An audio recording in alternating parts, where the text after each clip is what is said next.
श्री राम जय जय राम। जय सिया राम। दोस्तों कैसे हैं आप लोग। दोस्तों क्या आप भी अपने परिवार के साथ में अयोध्या जी में दर्शन के लिए आए हैं एवं जानना चाहते हैं कि आप अयोध्या में किन किन जगहों के दर्शन कर सकते हैं। तो आज के वीडियो में हम जानेंगे। साथ में आपके लिए एक विशेष ऑफर है मिश्रा टूर एंड ट्रेवल एवं रासु टैक्सी सर्विसेज के लिए, तो इस वीडियो के अंत तक जरूर बने रहें। दोस्तों अयोध्या में आप जब पहुंचते हैं तो अयोध्या में पहुंचने के लिए कई साधन हैं। जिन साधनों में सबसे प्रमुख होता है आपका हवाई जहाज के द्वारा। इसके बाद में आप आ सकते हैं बाय रोड आ सकते हैं। रेलवे की कनेक्टिविटी अयोध्या से पूरे उत्तर भारत के साथ साथ में पूरे भारत से जुड़ी हुई है। तो आप अगर अयोध्या आ रहे हैं तो यहां पर पहुंचने में आपको किसी प्रकार की कोई भी दिक्कत नहीं आने वाली है। साथ में दोस्तों जब हम अयोध्या पहुंचते हैं तो अयोध्या में जाने के बाद में हमारे मन में सबसे पहला सवाल आता है कि हमको रुकने के लिए जगह चाहिए होती है। तो दोस्तों अयोध्या जी में आपको अच्छे होटल मिलते हैं, होम स्टे मिल जाते हैं, धर्मशाला मिलते हैं। जिन धर्मशालाओं में आपको रुकने के लिए मात्र जो शुरुआत की कीमत होती है वह होती है 500 रुपए प्रति व्यक्ति के हिसाब से। अगर आप होम स्टे में जाते हैं तो वही होम स्टे आपको मिलता है 1500 से लेकर के 2000 के बीच में। होटल की बात करते हैं तो होटल मिलता है आपको मात्र 2000 से लेकर के 5000 के बीच में। और अगर आप 3 स्टार या 4 स्टार होटल में जाना चाहते हैं तो यही रूम की कीमत आपकी 10,000 रुपए तक भी हो सकती है। यह तो बात होगी रुकने के लिए। दोस्तों क्या आप जानते हैं जब आप अयोध्या पहुंचते हैं तो अयोध्या में जाने के बाद में आप अपने जो दर्शन करने की प्रक्रिया है वो किस प्रकार से करेंगे, तो हम आपको बताने वाले हैं। दोस्तों जब आप अयोध्या जी में पहुंचते हैं तो अयोध्या जी में पहुंचने के बाद में सबसे पहले आपको जो जाना चाहिए वह है सरयू घाट। जी हां, राम जी की पैड़ी पे पहुंचिए, वहां पर जाकर सबसे पहले आप सरयू माता के चरण वंदन करिए, साथ में वहां पे स्नान करिए। स्नान करने के बाद में वहीं पे आप जल लेकर के घाट पे ही नागेश्वर नाथ महादेव जी का मंदिर है। इस महादेव मंदिर को भगवान श्री रामचंद्र जी के बड़े सुपुत्र कुश ने यहां पे स्थापना की थी भगवान भोलेनाथ की। तो आप भी यहां पे जाकर के भोलेनाथ को जल अर्पित करिए। उसके बाद में आप सीधा निकल जाइए हनुमानगढ़ी। हनुमानगढ़ी की दूरी वहां से लगभग 500 मीटर दूरी है। आप पैदल भी जा सकते हैं, अगर आप ई रिक्शा लेना चाहें तो आप ई रिक्शा से भी जा सकते हैं, क्योंकि बड़ी गाड़ियां वहां तक जाने के लिए अलाउ नहीं है। और यह जरूरी भी है क्योंकि हमें मंदिर की सुरक्षा भी देखनी है। तो दोस्तों आप जब हनुमानगढ़ी पहुंचते हैं तो हनुमानगढ़ी जी का जो मंदिर है वह एक टीले पे है। यहां पे आपको मिलने वाली हैं 76 सीढ़ियां। जी हां 76। इन सीढ़ियों के द्वारा आप पहुंचते हैं तो वहां पे आप हनुमान लला के दर्शन करेंगे। हनुमान लला जी के दर्शन करने के बाद में आप उनसे आज्ञा लेते हैं कि हमें प्रभु श्री रामचंद्र जी के दर्शन करने हैं। हम अयोध्या आए हुए हैं प्रभु श्री रामचंद्र जी के दर्शन के लिए, क्योंकि गोस्वामी तुलसीदास महाराज जी ने भी कहा है, राम दुआरे तुम रखवारे होत न आज्ञा, बिन पैसारे बिना हनुमान जी के आज्ञा के आप उनके दरबार नहीं जा सकते हैं। दोस्तों आप हनुमान जी के दर्शन करने के बाद में सीधा आप निकलते हैं रामलला के दर्शन करने के लिए। यहां पे आपको थोड़ा समय लगने वाला है। आपका जो भी कीमती सामान होता है उस सामान को आपको क्लॉक रूम में जमा करना पड़ता है। मोबाइल वगैरह अंदर ले जाना अलाउ नहीं होता है।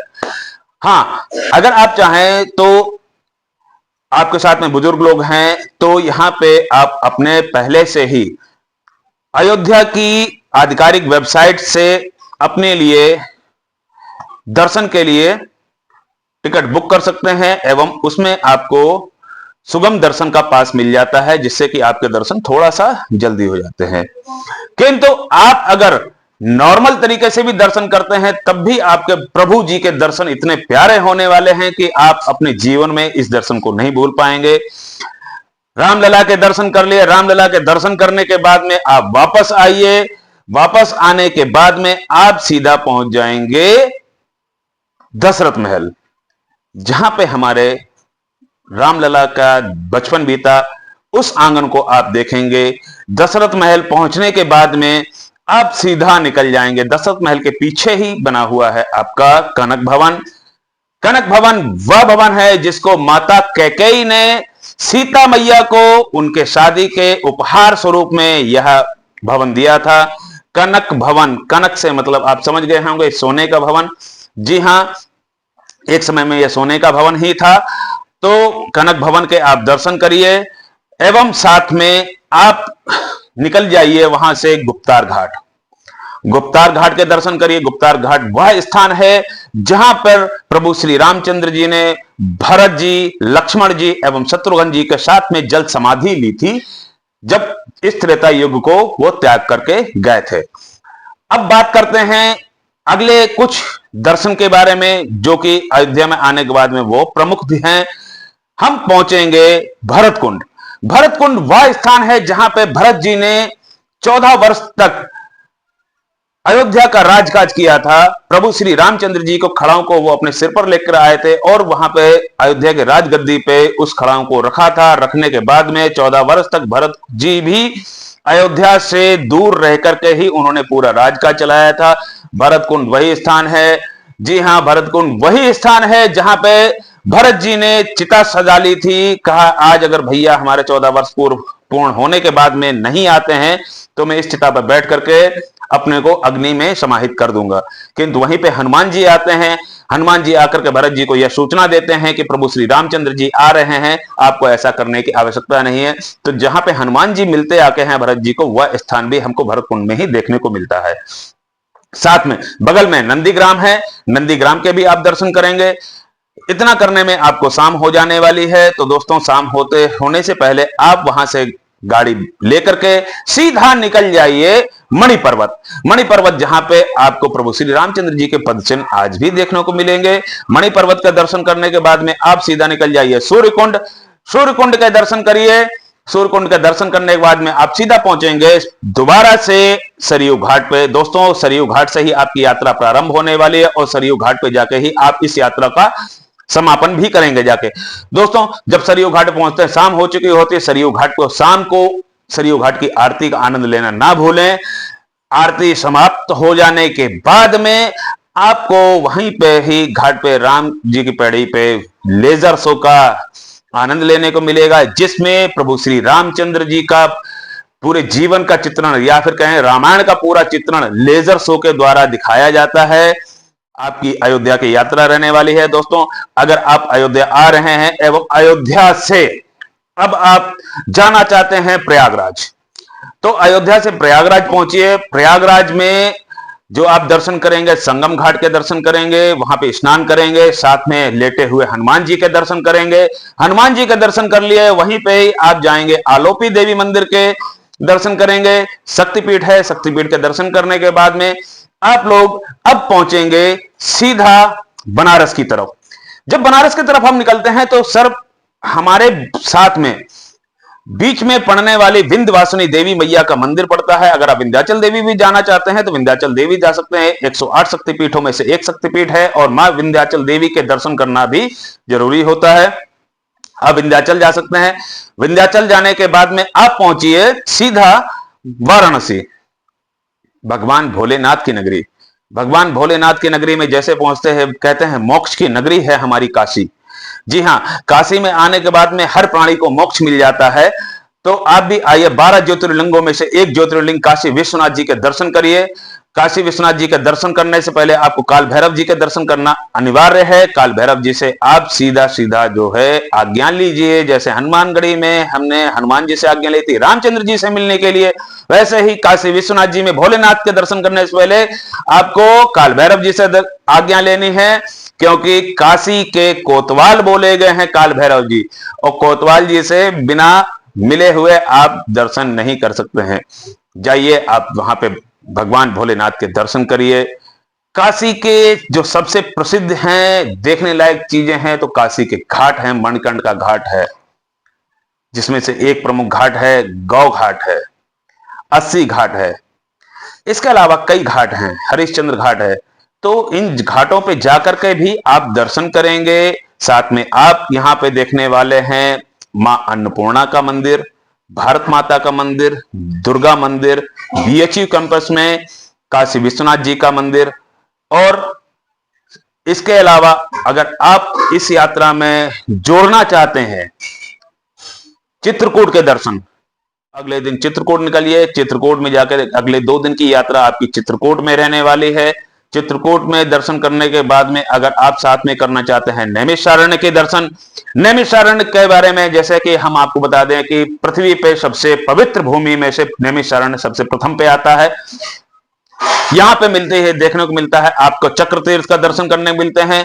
चक्र तीर्थ जहां पे भगवान विष्णु का चक्र गिरा था, आज भी यहां का इस कुंड का पानी जो है घूमता रहता है। तो चक्र तीर्थ में आप स्नान करना ना भूलें। साथ में 108 शक्तिपीठों में से एक शक्तिपीठ लालता माता का मंदिर भी यहीं पे ही चक्र तीर्थ में ही उपलब्ध है। साथ में आप जाएंगे व्यास पीठ पे, व्यास गद्दी यहीं पे ही है। यहीं की व्यास पीठ गद्दी को ही ध्यान में रख करके जितनी भी भागवत होती कथाएं होती हैं सभी इस व्यास पीठ के ही जरिए से ही होती हैं। सत्यनारायण व्रत की कथा आप लोगों ने सुनी होगी और जिसमें नैमिषारण्य का जिक्र है। जी हां, सत्यनारायण व्रत की कथा भी सबसे पहले इसी नैमिषारण्य में ही कही गई थी। एवं हमारे चारों वेद 18 पुराण दोबारा वेद व्यास जी ने इसी जगह पे बैठ करके लिखे थे। तो नैमिषारण्य सबसे पवित्र भूमियों में से एक है। साथ में आप एक ऐसे जगह के दर्शन करने वाले हैं जहां पे महाराजा मनु माता शतरूपा कहते हैं कि जब हमारे जन्म देने वाले माता पिता देह त्याग करके स्वर्गलोक के लिए चले जाते हैं, उसके बाद में हमारे मानस पिता और माता के रूप में महाराजा मनु और माता शतरूपा ही होते हैं। तो दोस्तों, महाराजा मनु और माता शतरूपा ने जहां पे असंख्य वर्ष तक जो तपस्या की थी, और तपस्या किसकी? उस परमपिता परमेश्वर की। जी हां, भगवान विष्णु, भगवान महेश, भगवान ब्रह्मा जी असंख्य बार आए और महाराजा मनु और माता शतरूपा से उन्होंने वरदान मांगने के लिए कहा कि हम आपके तपस्या से प्रसन्न हैं, आप वरदान मांगिए। तो उन्होंने बोला कि हम आप किससे वरदान क्यों मांगे, हम तो उस परम पिता परमेश्वर की प्रार्थना कर रहे हैं जिसने इस सृष्टि को रचा है, जिसने इस हवा को रचा है, इस सूरज को बनाया है, जिसने आपको बनाया है।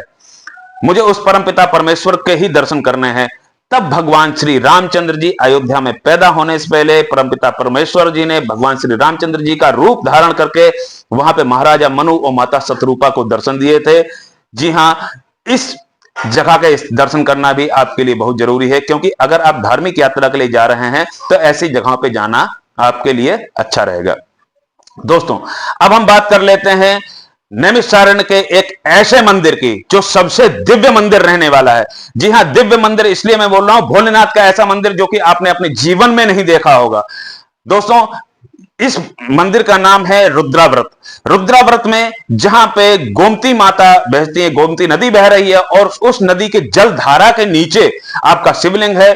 इस शिवलिंग का जब आप दर्शन करते हैं, आप भक्ति भाव से, आप जब वहां पे भगवान भोलेनाथ की बहते हुए जल में जब आप दूध का अर्पण करते हैं बोल करके, तो आप देखेंगे कि दूध की धारा सीधा भगवान शिवलिंग पे जाती है, वो पानी में नहीं मिलती है। मगर आप वही दूध अगर आप अपने घर में किसी भी पात्र में आप जो पानी में मार डालते हैं तो दूध मिल जाता है, मगर वहां पे नहीं मिलेगा। यह है भोलेनाथ की शक्ति। ओम नमः शिवाय बोल करके जब आप वहां पे डालते हैं, आप जो फल डालते हैं, और फल जो डालते हैं भले एक टोकरी भर के लेके जाएं, मगर भोलेनाथ के पास से आपको उतने ही फल मिलने वाले हैं जो प्रसाद रूप में है। जितने लोग आप जाएंगे उतने फल ऊपर आ जाएंगे जल से, बाकी के फल वहीं शिवलिंग के पास में बैठ जाते हैं। जब आप श्रद्धा भाव से ओम नमः शिवाय बोल करके वहां पर बेलपत्र को आप जब अर्पण करते हैं उसमें जल में, बहते हुए जल में, तो वह बेलपत्र आप देखेंगे पानी के अंदर डूब करके सीधा शिवलिंग पे जाकर के रख जाती है। जाकर के ये होती है श्रद्धा की पावर। जी हां दोस्तों, क्योंकि वैसे बहते हुए पत्ते को, किसी भी पत्ते को जब बहते हुए जल में आप डालते हैं तो वह पत्ता तैर करके निकल जाता है, मगर वहां पे जो है आपका यह पत्ता शिवलिंग पे जाने वाला है। तो ऐसे अगर आप दर्शन करना चाहते हैं, और यह सभी दर्शन कौन करवाता है दोस्तों? यह सभी दर्शन हम करवाते हैं मिश्रा टूर एंड ट्रेवल एवं रासु टैक्सी सर्विसेज के द्वारा। हमारे पास मिलता है आपको अनुभवी ड्राइवरों का साथ, साफ सुथरी गाड़ियां, सभी गाड़ियों में एसी का सुविधा मिलने वाली है। अगर जिनको नॉन एसी में जाना चाहते हैं तो नॉन एसी की सुविधा भी हम देने वाले हैं। इस यात्रा के बारे में अधिक जानकारी अगर आप चाहिए तो स्क्रीन पे आप हमारा मोबाइल नंबर देख रहे होंगे। इस नंबर पे आप कॉल करें, हमसे अपनी यात्रा के बारे में चर्चा करें। हम आपको एक बेहतरीन यात्रा का पैकेज देने वाले हैं दोस्तों, और यह यात्रा आपकी कम से कम कीमत में करवाने का हम आपसे वादा करते हैं दोस्तों। क्योंकि आप जब धार्मिक यात्रा के लिए निकले हैं तो इस यात्रा के लिए कम से कम आपको 10 से 12 दिन का समय लेकर के निकलना है। अगर आप सिर्फ काशी विश्वनाथ और अयोध्या के दर्शन करना चाहते हैं तो यह यात्रा आपकी 3 दिन में होने वाली है। अगर आप काशी विश्वनाथ के साथ साथ अयोध्या और अयोध्या के साथ साथ में आप करना चाहते हैं प्रयागराज के दर्शन, तो यह यात्रा भी आपके 3 दिन के अंदर ही हम कवर करवा देते हैं। किंतु अगर आप जब इसमें चित्रकूट के दर्शन ऐड करते हैं तो यह यात्रा हो जाती है आपकी 5 दिन की। इसके साथ में जब आप इस यात्रा में नैमिषारण्य को जोड़ते हैं तो नैमिषारण्य की यात्रा को जोड़ने के बाद में यह यात्रा हो जाती है आपकी पूरी 7 दिन की। तो कम से कम 7 दिन को लेकर के ही चलें, जिससे कि आप इन सभी दर्शनों को कर पाएं। और साथ में हम आपको बताने वाले हैं एक ऐसे वृक्ष के बारे में जो कि भगवान श्री कृष्ण स्वर्ग से इस वृक्ष को लेकर के आए थे। जी हां, हम जो बात करने वाले हैं वह वृक्ष का नाम है कल्प वृक्ष। कल्प वृक्ष भी आपका अयोध्या से जब आप लखनऊ की तरफ बढ़ेंगे, जब हम जाएंगे नैमिषारण्य की तरफ, तब बीच में ही पड़ता है किंतूर गांव। किंतूर गांव के पास में ही यह कल्प वृक्ष है। ऐसा वृक्ष जिसको देखने के बाद में आप कहेंगे कि वाह, मजा ही तो आ गया। जी हां दोस्तों, इतना विशाल वृक्ष, जो कि ऐसा अद्भुत वृक्ष जो कि 6 महीने तक बिल्कुल सूख जाता है, उसमें कुछ भी प्राण नहीं रहते हैं, और 6 महीने के बाद में उसमें अचानक से इतने ज्यादा प्राण आए, इतना हरा भरा पेड़ हो जाता है कि आप ये सोच भी नहीं सकते हैं कि यह पेड़ 6 महीने बाद बिल्कुल सूख जाएगा। तो देखना चाहते हैं ऐसे वृक्ष को भी, तो आज ही संपर्क करें मिश्रा टूर एंड ट्रेवल एवं रासु टैक्सी सर्विसेज से।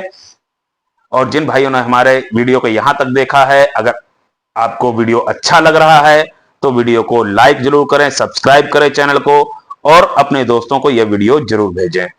आज की वीडियो में इतना ही, धन्यवाद।